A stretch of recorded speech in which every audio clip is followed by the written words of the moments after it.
Hey, man, I ain't gonna get no more I fights told you tonight. to get your behind over here early. You heard me. I said get over here early, and you know I did. Hey, man. So if you've had enough of bad neighbors, we got the top 5 neighborhoods in Denver that you need to check out. Let's go.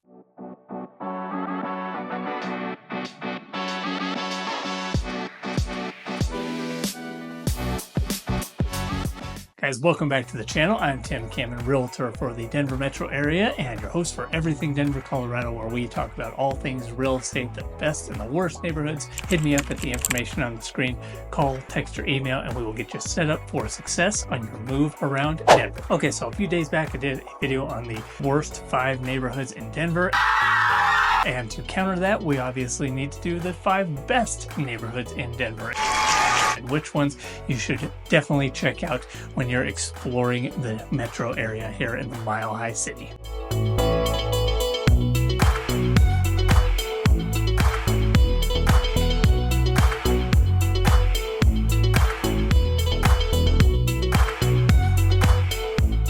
So something you guys should really watch out for when you're just Googling and checking out some of the best areas of any particular city is really get with a local professional, because when I Googled the 5 best areas of Denver just to see what other people were saying, some weird results came up, and definitely some neighborhoods that are not even in the top 20 neighborhoods around the Denver metro area were ranked in the top 5. So be careful when you're doing your online searches and always get vetted with a pro. They had one neighborhood that actually showed up in the top 5 worst neighborhoods show up in the top 5 best neighborhoods on some of those search results. So here we go. We're going to give you top 5 best neighborhoods in Denver, and these were aggregated with a couple of different things. One, crime statistics. We want to make sure that you're in a safe neighborhood when you make your move out here.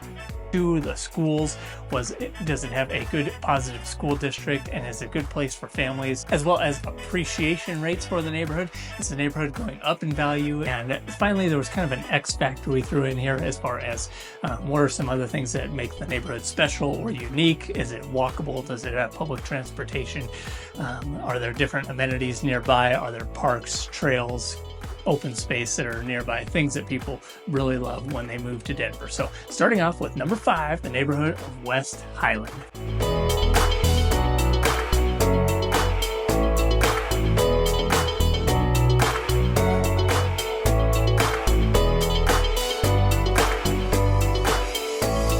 So this neighborhood is on the west end of that inner city of Denver. It's only probably a 10-minute bike ride or maybe a 5-minute drive into the lower downtown area, where you get to the ballpark and the Bronco Stadium and the Performing Arts Theater and things like that.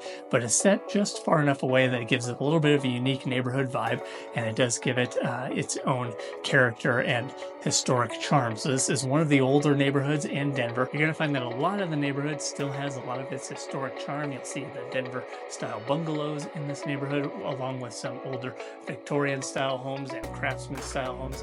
And this neighborhood is very popular with the younger crowd, especially young millennials and Gen Z are going to go into this area because they really like the walkability, the closeness to downtown, but you're also pretty close to I-70 to get up into the mountains and get up for your ski trips, snowboarding, or mountain biking or hiking in the summer. So it gives a good blend of where it is located in the Denver metro, with also being closer on that west end to some of the mountain amenities. Now in the West Highland neighborhood, the median home price is going to be about $990,000. There are some options that are cheaper than that in the $750,000 to $800,000 range. And then you'll find some more upscale homes that cross that $1 million price point. And some things that make this neighborhood unique is you have Highland Square that's right in walking distance of this neighborhood, where they got local shops, restaurants, and bars and cafes to go check out. So if you don't like chain restaurants and you're not really looking for a totally suburban feel, this neighborhood's a good blend of still having some historic charm, unique shops, unique dining options, as well as having nearby parks and recreation to do. Now, it's not as close to open space as maybe one of the further suburbs that are closer to the west, so you will have to drive a little bit further out to get to some of the open space, desirable hiking spots and things like that. But the neighborhood does give its own unique eclectic charm and vibe to it.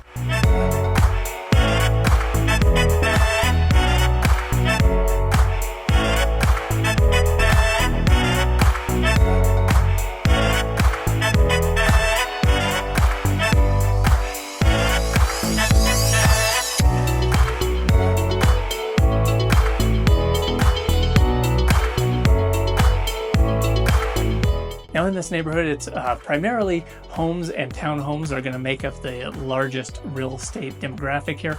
And it is about 65% home ownership to about 35% rentals in this area. So some people do choose to rent in this area, see if they like it before purchasing a home.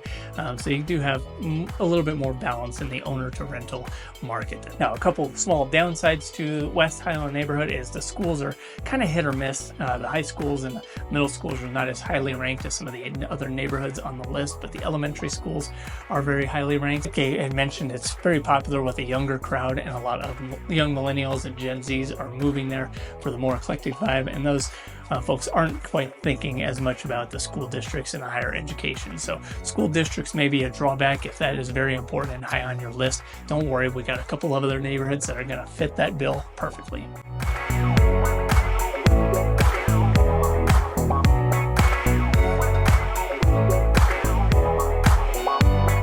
Coming in at number 4, South Park Hill. Now, this neighborhood of South Park Hill is just on the east end of Denver. It's going to be east of neighborhoods like Capitol Hill and Cheeseman Park. And it's very, very family-friendly neighborhood. And that's who it's most popular for, is young families, families with kids. You have very mature neighborhoods. You have wide streets. You have large old growth trees kind of scattered throughout the neighborhood. So it does have, some historic charm, and there's a lot of variety in the style of homes there. You're going to find some ranch style, some bungalow style homes, as well as some Victorian and craftsman. So you will have a wide gamut of variety to choose from. Now, reasons this is so popular for families in particular, and why a lot of families flock there, is the higher ranked school districts. You're going to have very highly rated schools in the South Park Hill neighborhood, but you also have access to a lot of things for families and for young kids. You're close to the Denver Zoo, you're close to City Park, you're close to a lot of other outdoor activities and local neighborhood parks that you can easily walk to and bike to. So it makes it very popular for families that you're just outside the city of Denver. You don't really feel like you're in that really urban area like you would in a Congress Park or a Capitol Hill neighborhood. This is also an area where you're going to find a little bit more space between the homes, and you're going to find larger home footprints. So the median price point for the South Park here area is $1 million, but you're going to get a little bit more for your money in this neighborhood than you will in the areas of, say, Cherry Creek. Also one of the few neighborhoods around where you can get a large home along with a large yard. So the way the neighborhood was developed, you're going to have a lot of historic homes, but in neighborhoods like Washington Park and Platt Park, a lot of the neighborhoods were built very tightly together, and the homes are very close together, and you really don't have that much yard space. So if you're looking for a yard for the dogs and the kids to play in, South Park Hill might be a great option for you. In the South Park Hill neighborhood, primarily a single-family residences. You're not going to find a lot of condos or townhomes, and you are going to find that 80% of the people who live there actually own it and only 20% rent. So a large skew towards home ownership in this neighborhood versus rentals.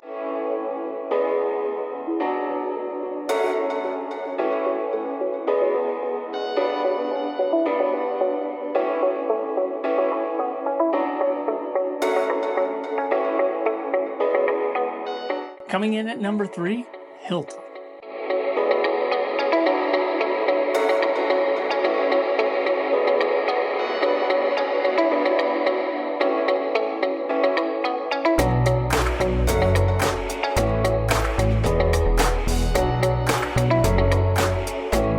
Now, I've lived in Denver and the Denver metro area my whole life, but I'll admit I did not exactly know where the Hilltop neighborhood was, and that's because it's very small. It's located just on the east end of Denver. It's very close to the Cherry Creek area and the Country Club area, and it's a small little pocket of a neighborhood, but it got such a high ranking because home values have increased a lot in this neighborhood.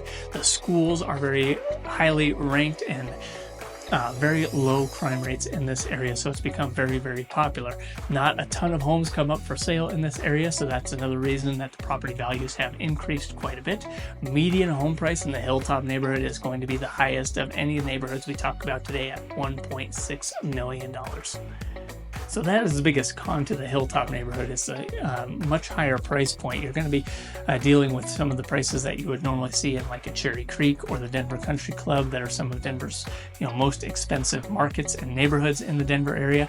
But you are going to get a lot of variety in the homes in this small space. You have some large colonial style homes, you have some large Tudor style homes, and some Victorian homes as well. So this is definitely a hot spot for people who want to live close to Denver without having to deal with some of the homelessness and the other challenges that are coming in the inner city of Denver and the areas like Five Points and Capitol Hill, and they're ready to have just that big luxurious home, 4,500 square feet plus, with a yard, and have a very mature and nice neighborhood. All right, coming in at number 2, the neighborhood of Berkeley.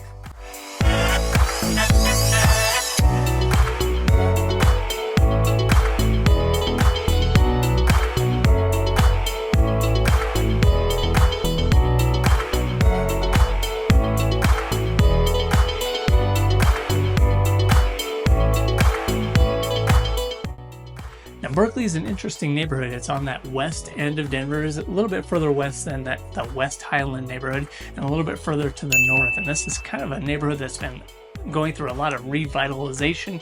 In the last few years, they're building a lot of townhomes and kind of luxury style row homes in this area, and it's very close to Sloan's Lake, which is also a popular, I'd say, underrated area on that west end of Denver.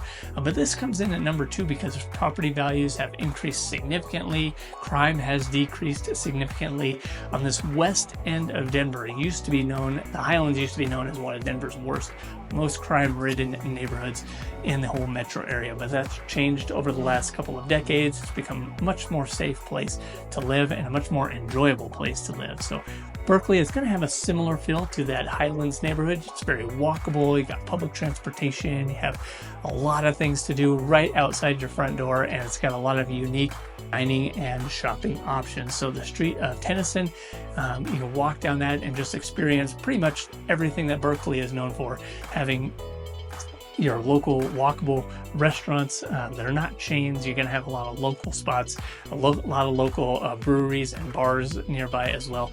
And a nice thing about Berkeley, since you're further to the west as well, is you're closer to some of the outdoor recreation. You're closer to open space. There's dog parks out there. There's large parks. And so this has become, again, a very popular neighborhood for a lot of young millennials and Gen Zers that are moving into Denver. So very much a hip, eclectic vibe and a lot of outdoor activities to do while you're still probably only a 10-minute drive into the inner city of Denver. So makes for a good balance of, you're not totally in the suburbs, you're not ready for the minivan yet and all the things that come with that, but you still have you're not dealing with some of the Denver homeless issues and some of the neighborhoods like Five Points that are really inner city and urban.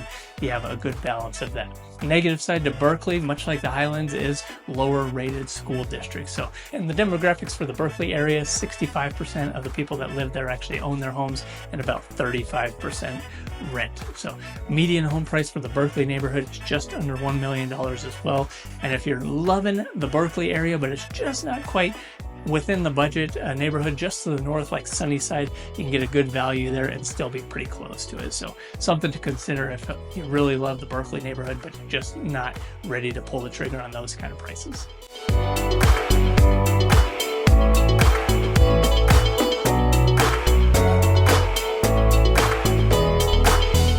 Okay, and number 1, the most popular, best neighborhood in Denver is Washington Park.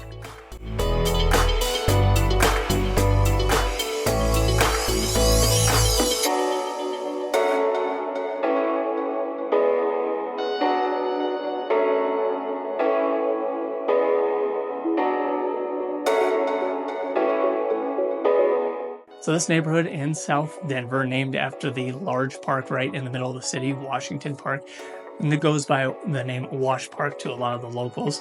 Now this is a quintessential neighborhood. It's very quiet. You have a lot of mature trees in this area. You got tons of parks. You have very popular schools and highly rated schools. So you're going to have a lot of families moving into this area, and that's why it's become so popular. Median price point for the Wash Park area is $1.2 million. And you're going to also see a lot of variety of different homes in this area as well. They have done some scrapes and rebuilds, so you get some new modern homes in the area, but you also have a lot of ones that have historic charm and And you'll find a lot of homes that were built even in the 1900s, early 1900s, 1920s, with a lot of that historic charm. So driving through this neighborhood, one thing I will say is the streets are a little bit narrower, the homes are a little bit closer together, and you don't have a lot of yard space in this neighborhood, but you do have the parks that are nearby.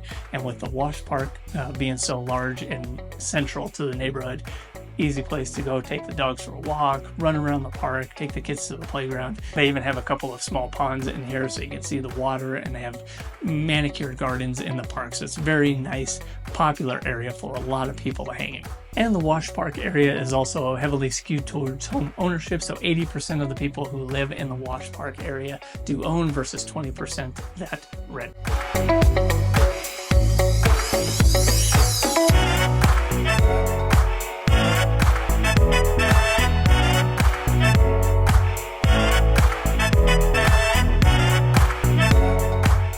So guys, I hope you found this video helpful and got to experience a little bit of the different neighborhoods in and around Denver that are some of the best and the favorite. If you're looking for areas to avoid, I also did a video on that. It'll be in this playlist, Living in Denver, as well. 5 neighborhoods you should probably take a second look at before moving there. But if you're thinking of a move out to one of these neighborhoods, or maybe one of the amazing suburbs around Denver, we have done a ton of videos from Littleton, Centennial, Lakewood, Aurora on the positives and the negatives of all these areas. So please take a chance to check those out and hit me up when you have questions. If you're thinking of a move here and you found a home but you're just not sure about the area, I would love to help guide you and get you set up for success on your move in and around Denver. So don't forget to subscribe while you're here, and we'll see you on the next one.